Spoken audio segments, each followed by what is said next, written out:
کبھی کبھی زندگی غموں اور دکھوں تک ہی محدود ہو کر رہ جاتی ہے اور انسان بے بسی کی تصویر بن جاتا ہے۔ آزمائش کی اس سختی سے نکلنے کا اسے کوئی راستہ نظر نہیں آتا۔ ہر ممکن کوشش کے بعد بھی سب کچھ یوں کا توں ہی رہتا ہے۔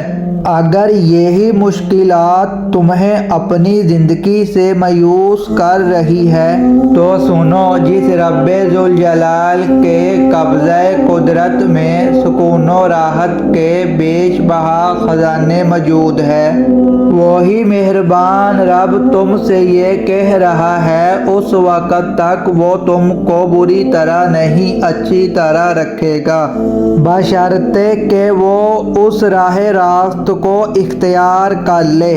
تو اسے ہم آخرت ہی نہیں بلکہ دنیا میں بھی اس کی اچھی زندگی گزروائیں گے، جن کے معاملات درست ہوں گے۔ میں جانتا ہوں تمہارے دل میں یقیناً یہ سوال آتا ہوگا، یہ آزمائش ہر ممکن تدبیر کے بعد بھی ختم کیوں نہیں ہو رہی؟ کبھی وظائف تو کبھی ذکر و اذکار کی تسبیحات، ہر منت و مراد کے بعد بھی مسائل حل نہیں ہو پاتے۔ تو جان لو، تمہیں جو بھی تکلیفیں پہنچتی ہیں نا، کسی بھی چیز کا نقصان ہو یا کوئی بھی محرومی، تمہیں اس کا علم ہو یا نہ ہو، اللہ تمہیں یاد دہانی کرواتا ہے کہ تمہاری قسمتوں کو ہم ہی کنٹرول کر رہے ہیں۔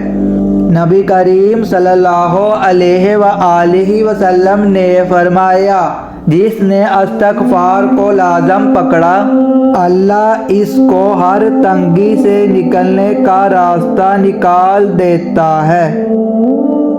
اگر آپ چاہتے ہیں کہ آپ کو مفید اور سچی تعلیمات روزانہ ملے جس سے آپ کی آخرت بھی سنور جائے تو ہمارے پیج کو لائک اور سبسکرائب لازم کریں۔ شکریہ۔